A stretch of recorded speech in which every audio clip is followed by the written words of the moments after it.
Bom, gente, olha, a unidade 13, na realidade a unidade 13 ela é dividida em 13.1 e 13.2, tá?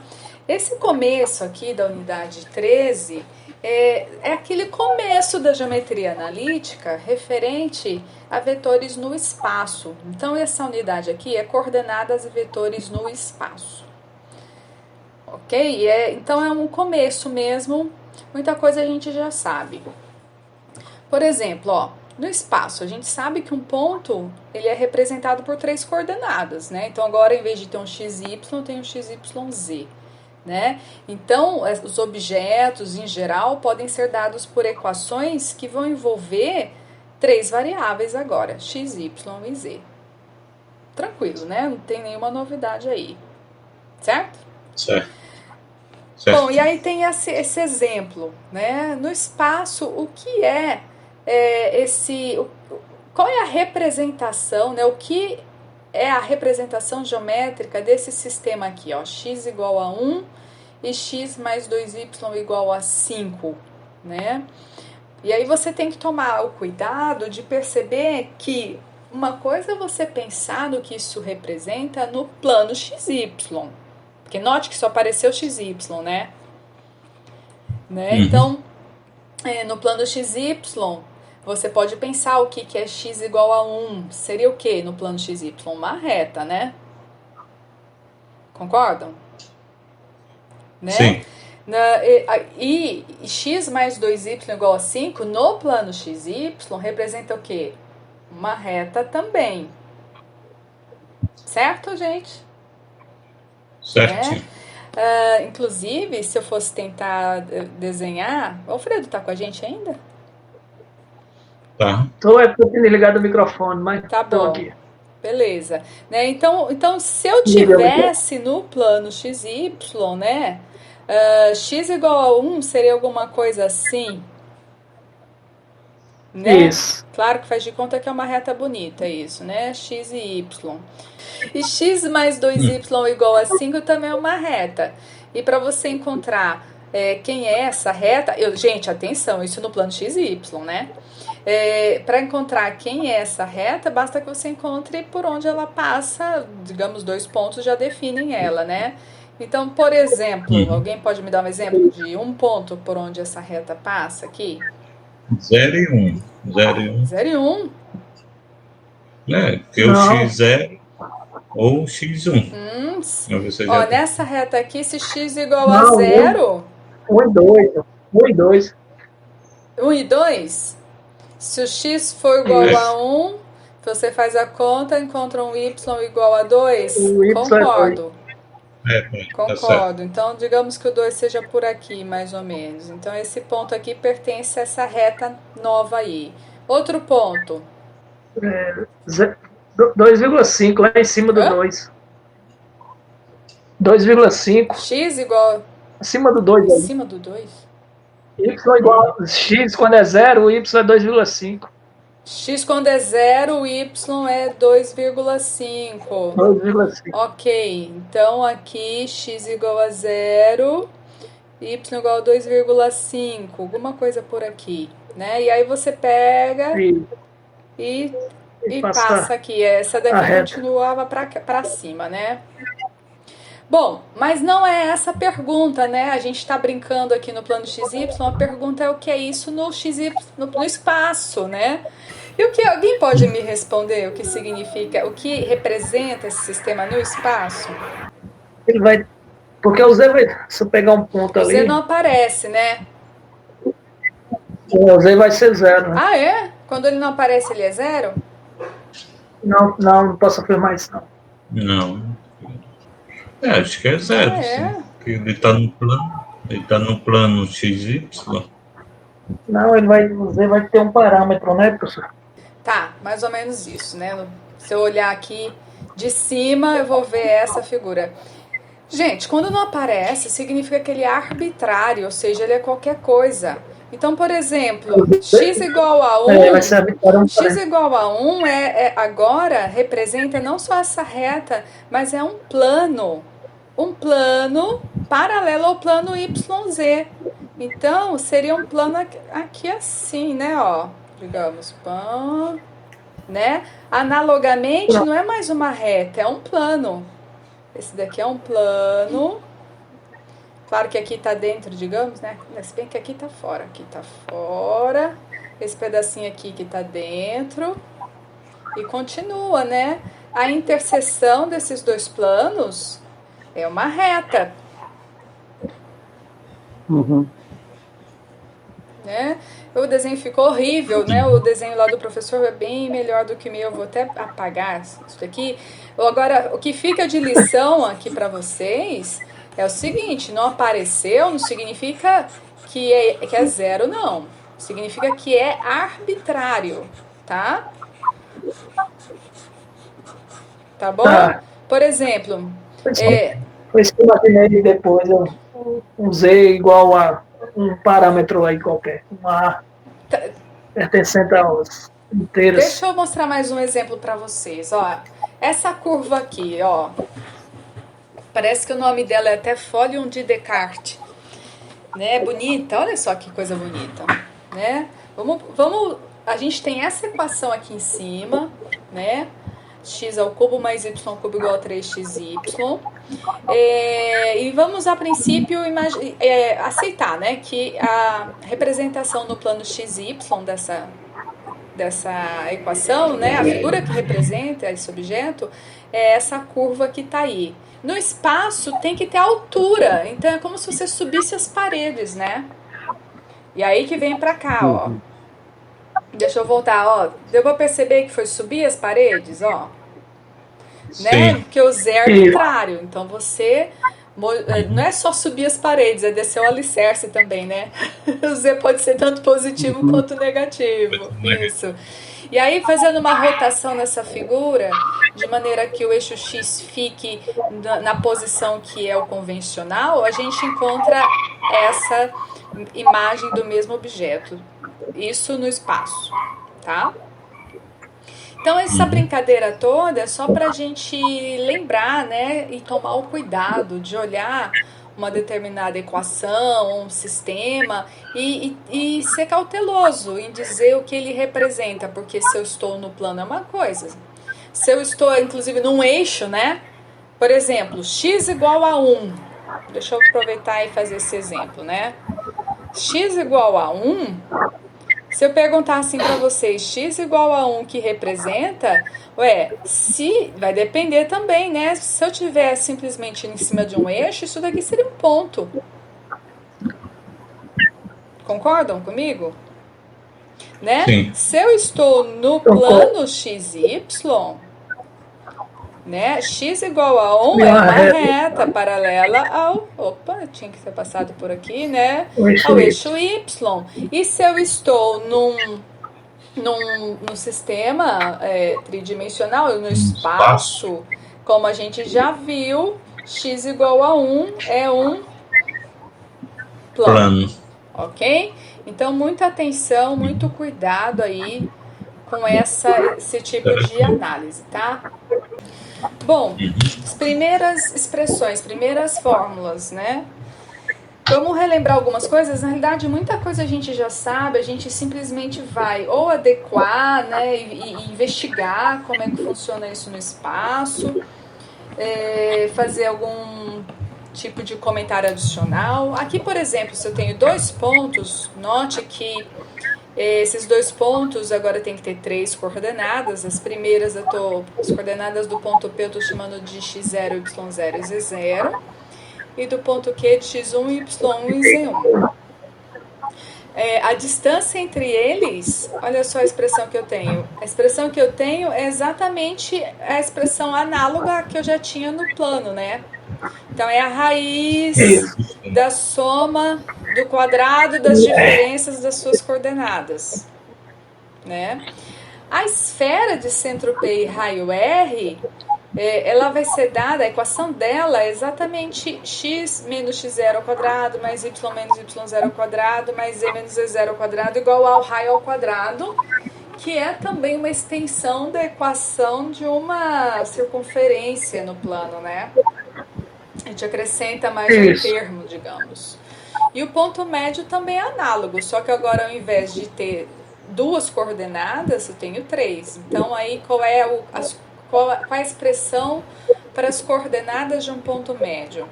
Exatamente a média aritmética, né, das coordenadas dos extremos do segmento. Ok, né? Isso. E aqui, Jean chegou, né? Escutei a voz dele. Tá. E aqui, vetores no espaço. O conceito de vetor é análogo ao conceito de vetor no plano. Aliás, normalmente a gente já vai para esse conceito no espaço, né? Então a gente vai definir como vetor, na realidade, uma classe de equivalência de segmentos orientados usando aquela relação de equipolência. Ou seja, aqui nessa figura vocês estão vendo um monte de segmentos orientados que tem o mesmo módulo, ou seja, o mesmo comprimento, né? A mesma direção e o mesmo sentido, e portanto eles são equipolentes entre si. Todos eles representam o mesmo vetor. E quem é o vetor que os representa? Qualquer um dos elementos dessa classe, tá? Para as coordenadas do vetor, a gente pega o representante cuja origem coincide com a origem do sistema, né? Lembrando que é assim que a gente faz, tá? Isso não é novidade, a gente já sabe disso. E aqui a gente também tem a expressão de vetor determinado por dois pontos, que a gente também já discutiu no caso do plano e agora tem no caso do espaço, né? Tenho dois pontos, PQ. Então, o vetor PQ tem como coordenadas exatamente as coordenadas de Q menos as coordenadas de P. Em particular, se o P for origem, ou seja, se x0, y0 e z0 forem zero, fica simplesmente x1, y1, z1. Não é novidade também, é tudo parecido com o que a gente já sabe. Tudo bem até aí? Tudo bem. E as operações com vetores, né? Se eu tenho dois vetores do R3 e eu tenho um escalar real, então quem é a soma dos dois vetores? Soma dos dois vetores vai ser a soma das coordenadas, né, de cada um deles. E o produto por um escalar, como é que a gente define? Bom, a gente faz o produto desse escalar em cada uma das entradas desse vetor. Tá? E estas aí são as que a gente chama de operações usuais e tornam o R3 um espaço vetorial. Tudo isso também não é novidade.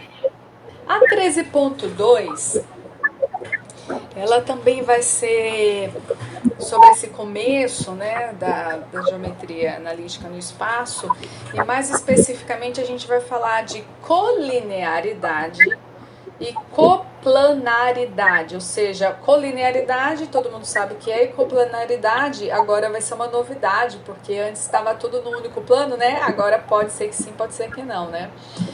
Bom, desculpe.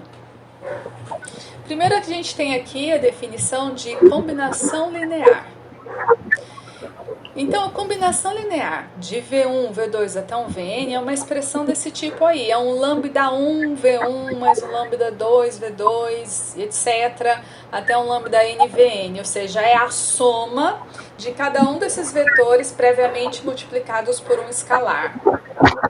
Tá? Esses escalares são reais. Tá? Interessante, né, que o zero, ou seja, o vetor nulo, ele sempre pode ser escrito como combinação linear de outros vetores quaisquer, né?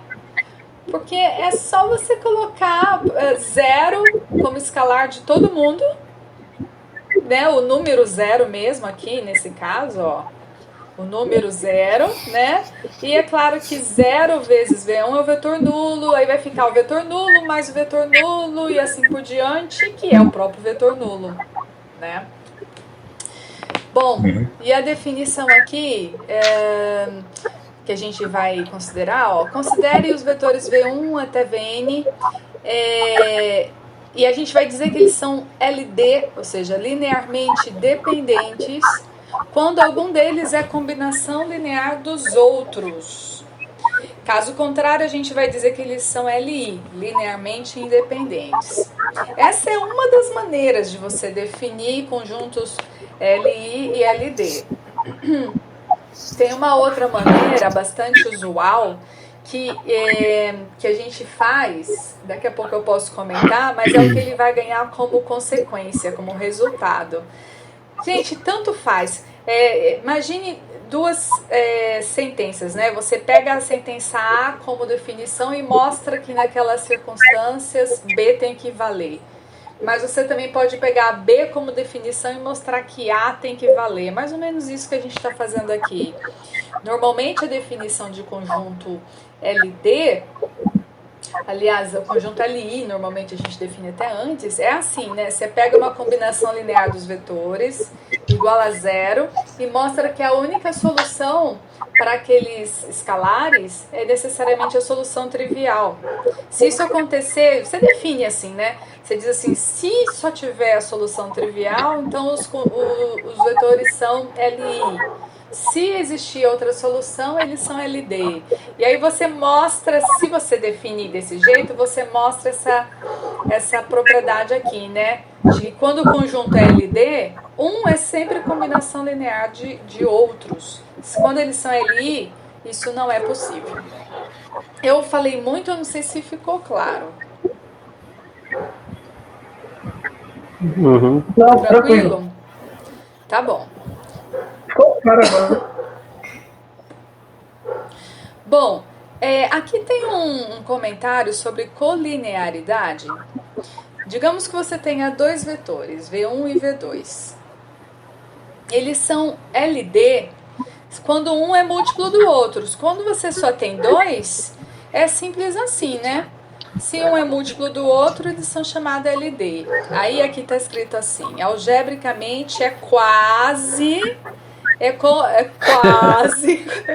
como se você pudesse escrever assim, ó, x2 sobre x1 tem que ser igual a y2 sobre y1, que tem que ser igual a z2 sobre z1. Por que tá assim, gente? É quase. Alguém pode me ajudar?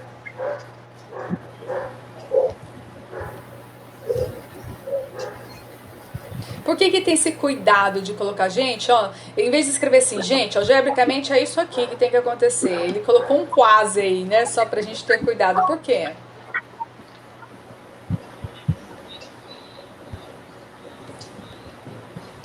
Deve ser que não pode ser zero? Isso, exatamente, Manuel, exatamente. Deixa eu tentar achar aqui a canetinha aqui. É como dizer, não pode ser nulo, né? Por exemplo, né? Digamos que você tivesse, sei lá, um V1 igual a 1, 0, 2, né? E V2 igual a 2, 0 e 4. Eles são LD? Sim. Sim, sim. Porque o argumento é que este é 2 vezes esse. Pronto, já está justificado. Mas é claro que você tem que tomar cuidado, né? Se você está querendo olhar pelo quociente das entradas, claro que você pode falar que 2 sobre 1 é igual a 4 sobre 2. E como esse está zerado aqui na mesma posição, é só isso que você vai escrever. Sendo, por favor, não vai botar um 0 sobre 0. Sobre 0, É nesse sentido que tá esse quase aí, tá? Uhum.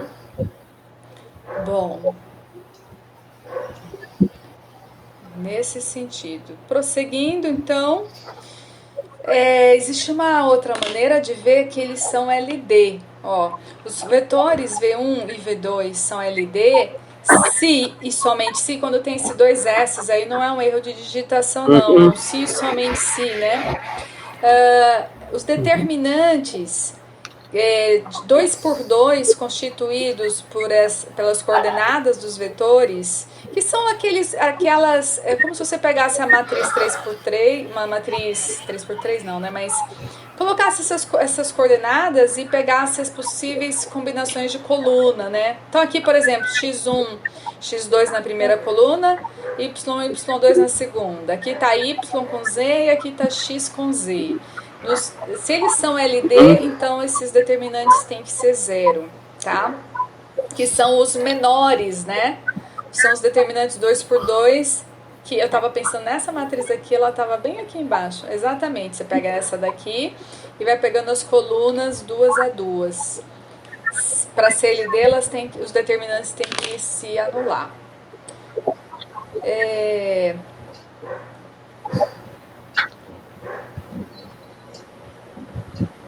Deixa eu passar aqui. Deixa eu ver se tem mais alguma coisa aqui. Tem. Bom, os pontos A, B e C são colineares se somente se os vetores A, B e AC são colineares. Faz sentido para vocês? Ó, os pontos A, B e C são colineares, ou seja, estão numa mesma linha, né? Pertencem a uma mesma reta, né? A, B, digamos, e C. Eles são colineares se somente se os vetores AB e AC são colineares, ou seja, são LD. É nesse sentido aqui os vetores serem colineares, tá? Um é múltiplo do outro. Isso daí faz sentido, né? Porque, por exemplo, se você pegar A, B e C dessa forma aqui, né? AB e AC não serão LD, não serão colineares. Um não será múltiplo do outro. Então, isso daqui, olhar para os vetores AB e AC, é um critério para a gente estabelecer se eles são colineares. Eu ia fazer um comentário. Bom, aqui tem um exemplo, né, de ponto... eu lembrei o comentário. O comentário é o seguinte... É claro que a gente está falando a B e a C, mas não é o único jeito, tá? Vocês podiam ter pensado, eu quero fazer CB e CA. Tudo bem, não tem problema nenhum, né? Eu quero fazer AB e BC. Também não tem problema, porque AB e BC, de novo, se eles não são colineares, AB e BC também não serão. Entendem o comentário? Sim. Bom, então aqui nesse exemplo, se você quer investigar... Desculpa ele atrapalhar você. Não, no caso aí que a senhora apagou, mas no caso A, B e BC, como a senhora falou, ficaria difícil de ver, por exemplo, que algum seria múltiplo do outro, né? Algebricamente é mais fácil, né? Não... pode ser. Digo, como estava lá na reta, lá, né? No desenho? No desenho. Ainda mais um desenho horrível como esse, Jean. Gente. Então, aqui, só pra gente... a gente não precisa fazer todas as contas, né? Mas AB, no caso, a gente já sabe que é B menos A. Então, como é que fica aqui? Fica 3 menos 0, né? 1 menos 1. 1 menos 1 e 1 menos 2. Menos 1. E a C? Vai ser C menos A, né? Vamos lá. 9. 0. E menos 3. Menos 3. E aí, eles são colineares? Os pontos? São. Basta eu olhar que a B e a C são múltiplos um do outro. A C é triplo. Isso, então pronto. Então essa conta fica simples. E é mais fácil você fazer esse tipo de conta do que ficar tentando resolver isso geometricamente, né? Bom, seguindo. Sim, voltando lá a minha curiosidade, professora, tipo assim, a senhora fez a B com quem aí agora? Foi a B e a C. E a C, né? Certo, aí envolveu tipos extremos, né, nesse caso. Eu queria que se fosse para ver a B e BC nesse caso aí, você né? quer fazer a continha? Não, eu tô imaginando o desenho, né? O desenho? Porque é uma continuidade, não sei se eu... A B a gente já tinha calculado, né? Tinha dado, acho, isso daqui, né? Também múltiplo seria... E BC? Pois é. Jean?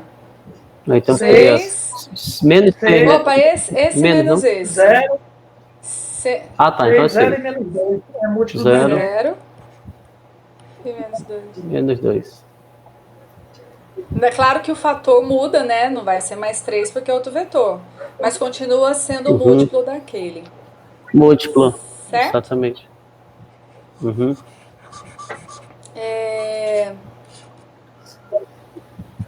Seguindo aqui, deixa eu ver. Vem pra cá. Isso. Bom, suponha que V1 e V2 sejam vetores LI, portanto, um não é múltiplo do outro, tá? E você tem um terceiro vetor. Esses três só vão ser LD se esse terceiro que eu acabei de acrescentar for uma combinação linear dos outros dois. Afinal de contas, inicialmente eles eram LI, né? Então eu acrescentei o V3 e passou a ser LD. Então esse terceiro aqui é uma combinação linear dos outros dois. Algébrica, bom, tem uma conta aqui que se faz, né? Onde a gente coloca um determinante com as coordenadas dos três vetores. Isso daqui é exatamente o que aparece quando você faz o produto interno, que para nós é o produto escalar mesmo, né? Do V1 vetorial V2, que eu nem falei ainda, tipo um spoiler, né? Com o V3, né? Isso daqui, lá na unidade 15, a gente vai chamar de produto misto de V1, V2 e V3, tá? Bom, enfim, mas a gente está meio que antecipando, depois a gente vai voltar nisso. Por enquanto é só, eu acho que o foco é nesse resultado aqui de cima, tá? Depois a gente volta para essa discussão de produto misto, inclusive com a interpretação geométrica dele. Bom, teorema, esse aqui é bem legal, ó. Sejam A, B e C pontos não colineares do espaço. Tá, então pontos não colineares do espaço. Eu tenho A, eu tenho B, eu tenho C. Se eles são não colineares, determinam um plano, né, gente? Uhum. Isso. Então, são não colineares, determinam um plano. Digamos que seja mais ou menos isso, né? E eu vou chamar esse plano determinado por eles de plano π. Então, dado um ponto D no espaço, tem-se o ponto D, ele pertence ao plano se e somente se o vetor AD for uma combinação linear de AB e de AC. Ou seja, se for possível escrever esse cara aí como combinação de um múltiplo de um com um múltiplo do outro. Ficou ruim aqui, né? Eu devia ter pego assim e assim. Tá? Se esse ponto D estivesse fora, então eu não conseguiria escrevê-lo como uma soma, né, de um múltiplo de AB com um múltiplo de AC. E por que isso? Porque na realidade as combinações lineares de AB e de AC nos darão como resultado vetores que pertencem a este plano. Na realidade isso caracteriza esses vetores que pertencem ao plano, né? Aqui tem um exemplo.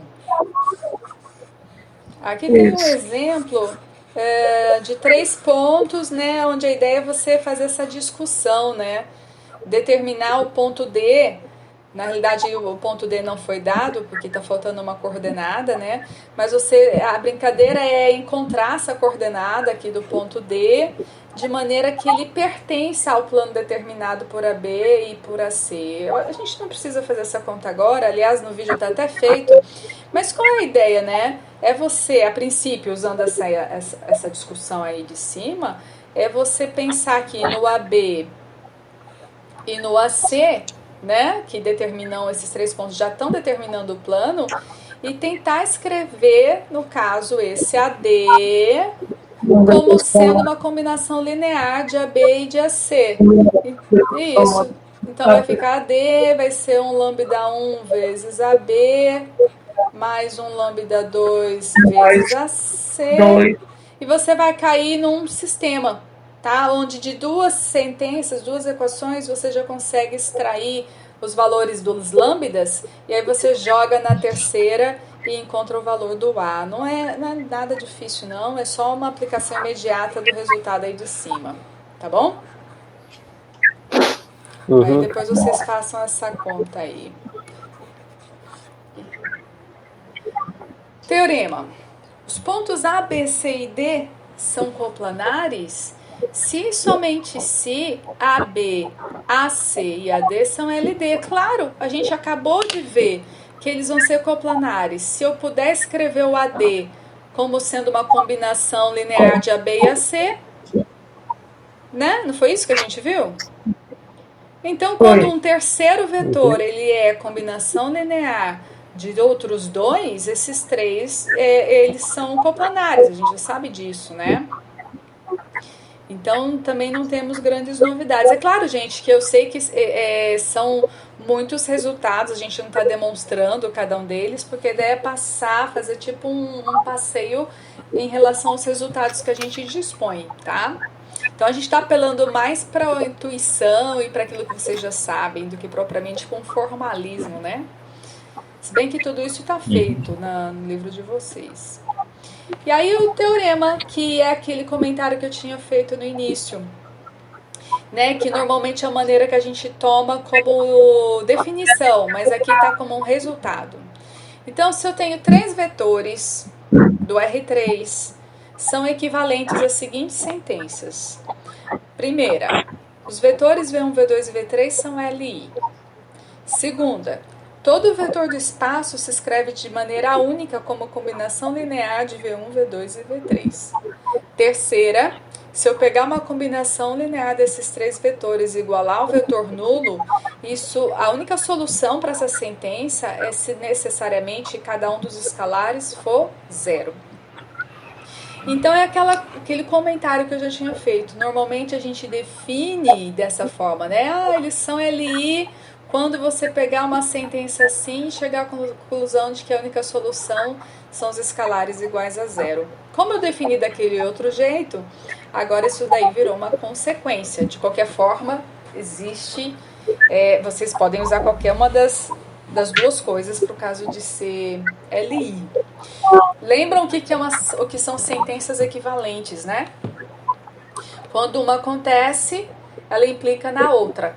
Então, aqui a gente tem A implicando B, B implicando C, C implicando A. Então, qualquer uma delas implica em qualquer outra. Certo? Certo. Gente, então, unidade 14.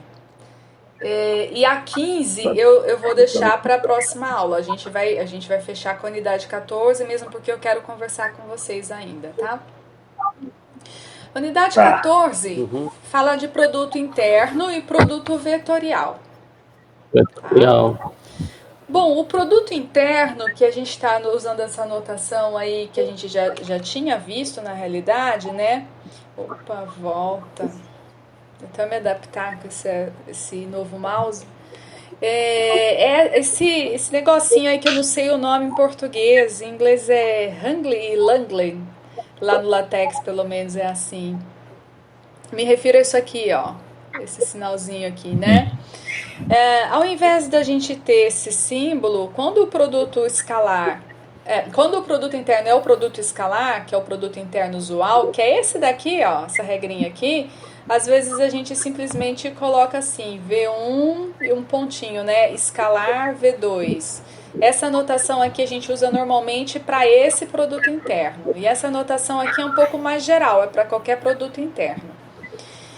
Tá, e o que é um produto interno, né? Aqui, nessa proposição, a gente tem umas propriedades desse produto, ó. Primeira propriedade, o produto de V1 com V2 é igual ao produto de V2 com V1. Segunda propriedade, o produto de lambda V1 com V2 é igual ao lambda vezes o resultado do produto de V1 com V2. Terceira propriedade, o produto de V1 mais V2 com V3 é a mesma coisa que o produto de V1 com V3 somado com o produto de V2 com V3. Na realidade, Sim. o produto interno é uma função que associa a dois vetores um número onde essas propriedades são satisfeitas. É isso que é um produto interno, tá? O produto escalar, que é o que a gente tem aqui, não é o único produto interno possível, tá? Existem outros, eu acho que vocês já estudaram isso na vida. E todas as vezes que você tiver uma aplicação que associa a dois vetores um número onde essas propriedades são satisfeitas, a gente chama de produto interno. Aqui estamos interessados no produto interno usual. Então, às vezes eu vou chamar produto interno, às vezes eu vou falar produto escalar, eu estou sempre falando desse daqui, tá? E a interpretação geométrica... Alfredo, desliga o microfone, por favor, Alfredo. A interpretação geométrica do produto escalar é essa daqui, né? A gente consegue falar de ângulo usando, né? A gente já conhece essa expressão, né? Normalmente a gente escreve assim, né? U escalar V é o módulo de U. Opa, era U aqui, né? Mas tudo bem, não tem problema que apareceu o V. Ai, gente, que caneta. Que é tinta. Problema nem é a tinta, viu? Módulo de U, módulo de V, cosseno do ângulo deles, né? Compreendido por eles. Aqui na nossa anotação, em vez de escalar, é produto interno, a mesma coisa, né? E para nós aqui, o que a gente normalmente chama de módulo é a norma, né? Que é a norma usual mesmo, módulo que eu estou chamando, tá? Todo mundo lembra como é que é a norma de um vetor U? É a raiz de U escalar com ele mesmo, ou seja, vai ficar, digamos que U tenha coordenadas x1, xy e z1, então vai ficar x1 ao quadrado, mais y1 ao quadrado, mais e1 ao quadrado, tudo isso dentro da raiz aqui. Ok? Tá? E aí a gente sabe quando que dois vetores são ortogonais, né? Eles são ortogonais... na realidade, eles são ortogonais quando o produto escalar deles dá zero, né? Claro que se um deles for nulo, essa conta dá zero e a gente considera ortogonais também. Mas se eles são não nulos, então a gente chama de ortogonais quando o ângulo compreendido por eles é exatamente 90, né? Que é exatamente onde o cosseno zera, né? E é por isso a condição de ortogonalidade que a gente também já conhece. Deixa eu voltar aqui. Bom, então aqui, dados A, B e C, determine o ângulo CAB. Né, da maneira com que está escrito, então, o que está sendo solicitado é que eu encontre aqui, ó, então eu tenho o A, o B e C em algum lugar, né? Eu vou desenhar assim, ó, o C aqui, só para ficar mais fácil, né? Então, ele está pedindo, na realidade, esse ângulo aqui, né, ó, esse, né? Bom, o ângulo CAB é exatamente o ângulo determinado pelos vetores CA, né? Então, esse θ aí, ó, ele é o ângulo compreendido entre CA e CB, concordam? Tem que tomar cuidado com isso, viu? Essa ordem aqui, ela é importante, ó, entre esse vetor e entre esse vetor. Se você errar a ordem, vamos supor que você tivesse errado e colocado BC, entre CA e BC, né? Você estaria calculando outro ângulo, né? CB seria daqui para cá, que é a mesma coisa que daqui para cá. Você estaria calculando esse daqui, ó, né? Mas não é isso. É a CA e CB. Então é simples, né? Você encontra o CA, que é A menos C, né? Vai ficar o quê? Me ajudem aí. Menos 1, 1 e menos 1. Vejam se eu acertei. Não, e o final é 1. A menos C, né? O Z lá vai ser 1. A menos C. Vamos lá. 1 menos 2, 2 menos 1, 1 Não, tá menos certo, 2. certo. Tá bom. Tá certo. Tá bom. Agora CB. B menos C. B menos C. Opa, B menos C. É 0. B menos C, 0. E 0 de De novo. novo. Menos 2. E Menos menos 2. 2, Menos né? 2. Bom, e a conta que você... Eu acho que todo mundo sabe fazer essa conta, né? Quem é o θ? Bom, você sabe que... Ai, vou chamar de U e de V, só para ficar mais fácil, né? Então, você tem que fazer U escalar V igual a norma de U, no caso módulo, eu estou escrevendo, módulo de V, cosseno θ, né? Então é só conta, você vai pegar, colocar cosseno θ, vai fazer essa conta e vai substituir aqui, né? Um comentário a ser feito, eu vou deixar as contas para vocês, é o seguinte: não ficar com aquela neura de querer achar sempre um número que é de um arco notável, né? Não precisa, não precisa. Eu acho até engraçado lá no vídeo, teve uma conta dessas que ele fez, que eu acho que deu 1/3, nem sei se foi essa daqui, talvez tenha até sido, que ele fala assim, que o cosseno de θ deu 1/3, né? Aí ele fala assim, e quem é o ângulo notável cujo cosseno é 1/3? Aí ele, ué, o arco cosseno de 1/3. Então é no sentido de não ficar naquela preocupação de que tem que ser notável. Não. Para que faça sentido, o cosseno de alguém, não pode esquecer nunca disso, né? Em geral, dependente na trigonometria, o cosseno de alguém é um número entre -1 e 1. Né? Certo? Aqui para nós, ângulo entre vetores claro que você vai fazer essa conta e vai ver se esse número que você encontrou é uma coisa que faça sentido. Então, 1/3, por exemplo, é um número que faz sentido, né? Bom, e aqui a definição de produto vetorial, que é muito importante. Ele está usando o xizinho aqui para o produto vetorial.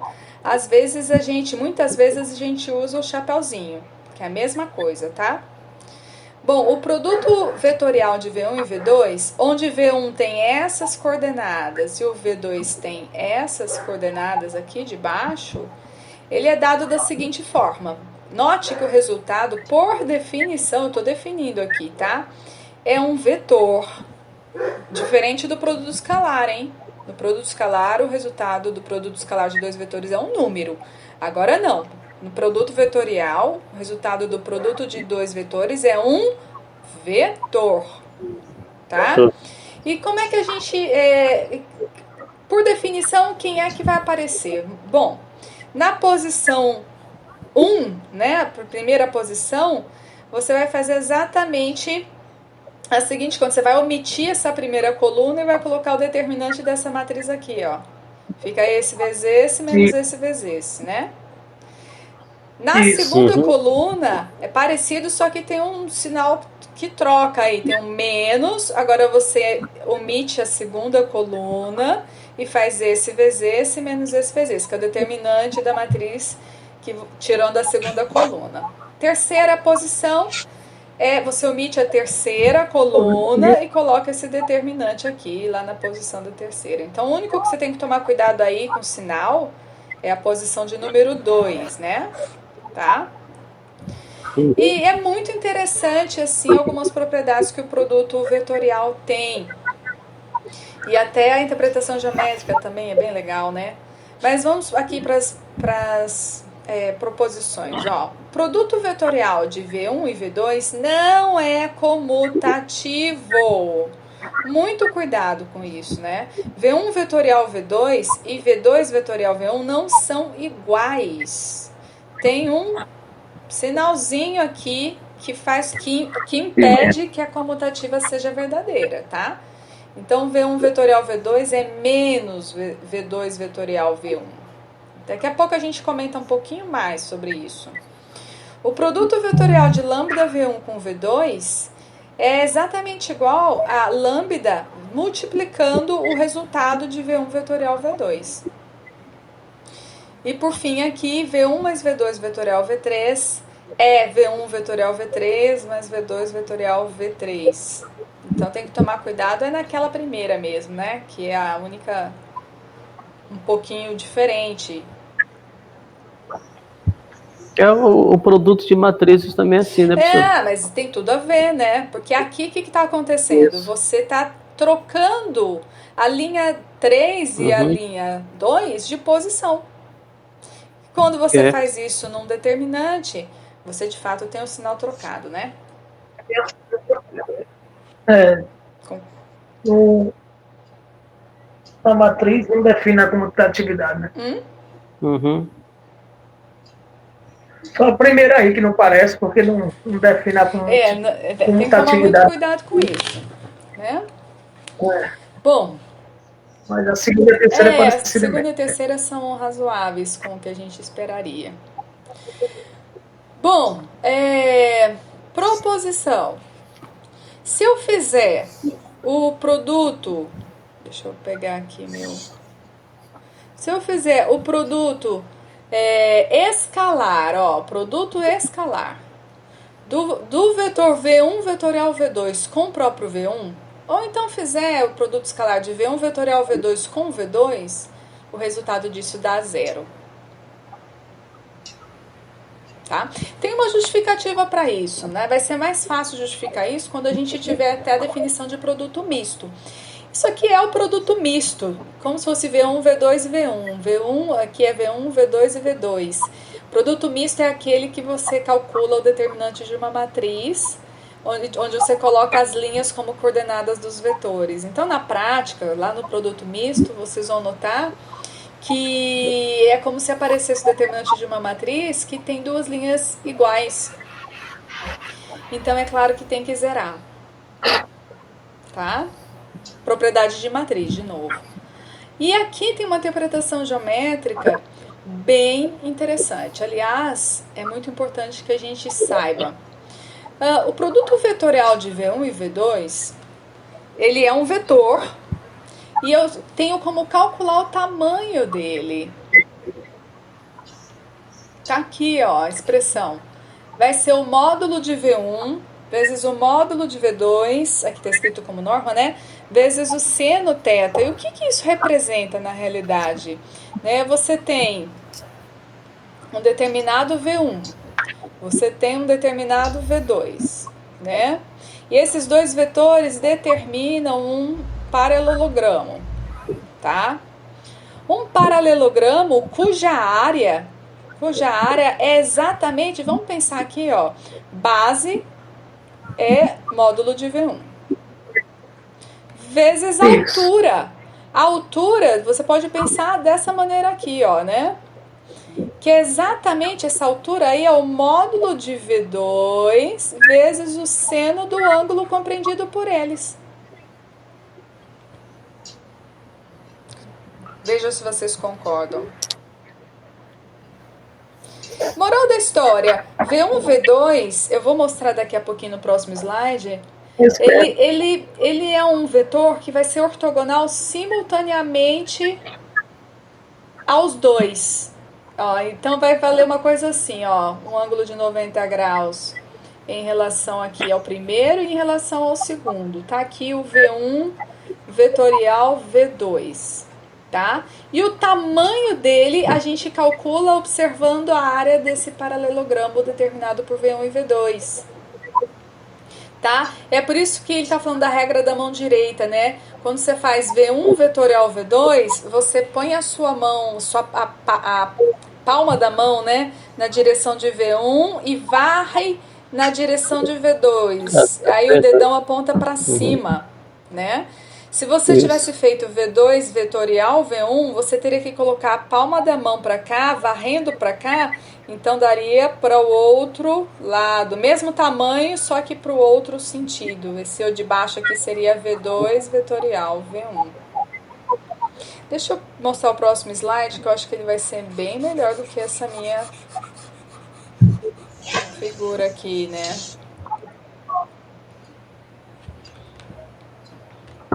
Olha aí, regrinha da mão direita, né? Aqui na regrinha da mão direita, o que eu estou fazendo? Aqui ele está representando, ó, um U e aqui, digamos, um V. E esse aqui seria a direção do camarada que eu obtenho como U vetorial V. Tá? Tudo bem? Sim.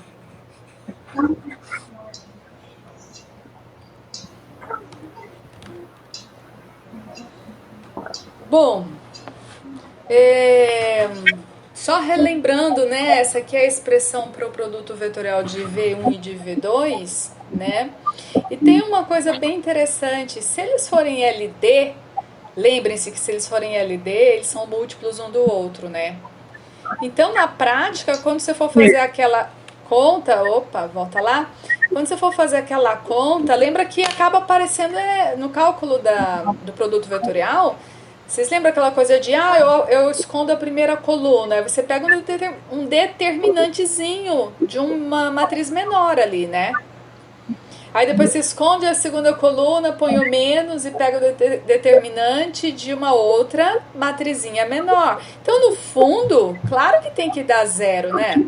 Se eles forem LD, você vai ter sempre uma linha que vai ser múltipla da outra. Certo? Né? Eita. E aqui o corolário disso é o seguinte, que se você tiver 3 pontos colineares, então o AB vetorial AC vai ter que dar zero. Sim, é a consequência imediata da proposição. Porque se eles são colineares, você se lembra que a gente viu que AB e AC são LD? Então pronto, a proposição aí de cima está dizendo que o produto vetorial deles vai ter que dar zero. E aí, nesse caso, não é nem um zero, né? Vetor É o vetor nulo. nulo, né? Eu tenho esse péssimo hábito de ficar chamando de zero vetor nulo, porque na álgebra, estruturas algébricas, a gente chama de zero qualquer camarada que tem esse papel algébrico, o papel do zero, né? Que é aquele cara que não contribui na conta, tal. É um abuso de linguagem que eu adquiri, eu acho que foi com a minha orientadora de iniciação científica, porque ela é algebrista. E ela sempre falava o zero, zero, zero. Claro que nesse contexto não é o número zero, é o vetor nulo. Tá bom? Sim. Mas vocês têm toda a razão. Eu deveria ser um pouquinho mais geômetra, um pouquinho mais rigorosa e ficar falando com a nomenclatura correta. Bom, mesmo porque, Jean, aqui o produto vetorial a gente já viu, é um vetor, não é um número. Então, claro que isso daí é o vetor nulo, tá? Bom, um outro comentário é o seguinte, que se eles V1, V2 e V3 são LD, se somente se essa conta aí, ó, que por enquanto eu não sei o que significa, é só o produto escalar de V1 vetorial V2 com V3, né? Isso daí vai dar zero. E aqui é zero mesmo, Jean. Número zero. Porque é produto escalar entre dois vetores. Então, esse número aí é de fato o número zero. Tá? E essa conta que se faz, então na realidade, olha só, a proposição nos dá isso, e como consequência, olha o corolário, que legal. Eu vou ter 3 pontos, e uma condição para eu verificar se eles são coplanares é fazer essa conta aí. É só pegar a B, a C e a D e verificar se o resultado dessa conta dá zero. Mas parece tão feio isso aqui, né? E não é. Não é. Na unidade 15 a gente vai ver que isso daí é o produto misto. É o produto misto de V1, V2 e V3, que é só fazer um determinante e colocar na primeira linha as coordenadas do primeiro, na segunda as coordenadas do segundo e na terceira as coordenadas do terceiro. Então, no final é um determinante 3x3 mesmo, tá? Para você verificar se 3 pontos são coplanares. Onde você vai usar as coordenadas dos vetores AB, AC e AD. Aí usa Sarri. Aí usa Sarri. Por exemplo, se você quiser usar, né? Tem várias maneiras, mas pode ser. Certo. Voei aqui. Aí tá aqui, né? Exemplo, os pontos A, B, C determinam um plano. qual a interseção deste plano com o eixo OX? Então, na realidade, faltou aqui dizer que esse ponto D seria o ponto que está no eixo OX e simultaneamente nesse plano, né? Então, esse ponto aí é do estilo X, 00, né? Bom, então, se esse ponto aí, esse ponto D é no estilo X, 00, você pode pensar que esses 4 pontos pertencem ao mesmo plano, né? E brincar de fazer a B, a C, a D e colocar lá naquele produto misto e pedir que dê 0. Aí vai aparecer uma equação onde a gente vai ter que encontrar a coordenada desse ponto D aí. É conta usando imediatamente o que foi discutido agora há pouco. Também vou pular. E tá lá no vídeo que está disponível. Aqui a gente já não tem mais novidades, né? Aqui, por exemplo, aliás, nessa primeira sentença a gente não tem novidades. A gente já sabe que não é igual, né, gente? Ó, V1 vetorial V2 não é a mesma coisa que V2 vetorial V1. E tá faltando um menos aqui, né? Aí tem uma outra pergunta. Será que vale tipo uma associativa aqui, ó, com produto vetorial? Se eu fizer esses dois primeiros... Ai, voltou. Aí, se eu fizer os 2 primeiros, aí o resultado eu faço com o terceiro. É a mesma coisa que fazer o primeiro e depois fazer o vetorial com o resultado do 2 e o 3, né? Vale tipo uma associativa? Deixa eu ocultar esse negócio que tá aqui. Vale, Alfredo? Eu acho que não vale, não. Porque Não vale, não. Tá precisando cuidado. se V1 e V2 vai dar negativo, não vale, não. Olha, uma maneira legal de você provar que não vale, Manuel, seria achar um contra-exemplo, né? Então, achar um valor de V1, V2 e V3, fazer a conta do lado esquerdo, fazer a conta do lado direito e verificar. De fato não vale. Tem que tomar cuidado com isso, tá? A justificativa tá aqui embaixo, ó. Tá? Isso, aqui embaixo, ó. No primeiro caso, o resultado vai ser um vetor que vai ser combinação linear de V2 e de V1. Tá vendo? Alguma coisa vezes V2 menos alguma coisa vezes V1. No segundo caso, vai ser um vetor que vai ser combinação linear de V2 e V3. Tá? E é muito interessante que esse comecinho aqui até coincida, né? Ó, aqui até coincidiu, né? Ó. Mas para você então encontrar um contra-exemplo, você teria que procurar um contra-exemplo onde esse segundo fator aí seja diferente, né? Aqui, então a diferença está nessa parte aqui. E é isso, e assim a gente termina aqui a unidade 14.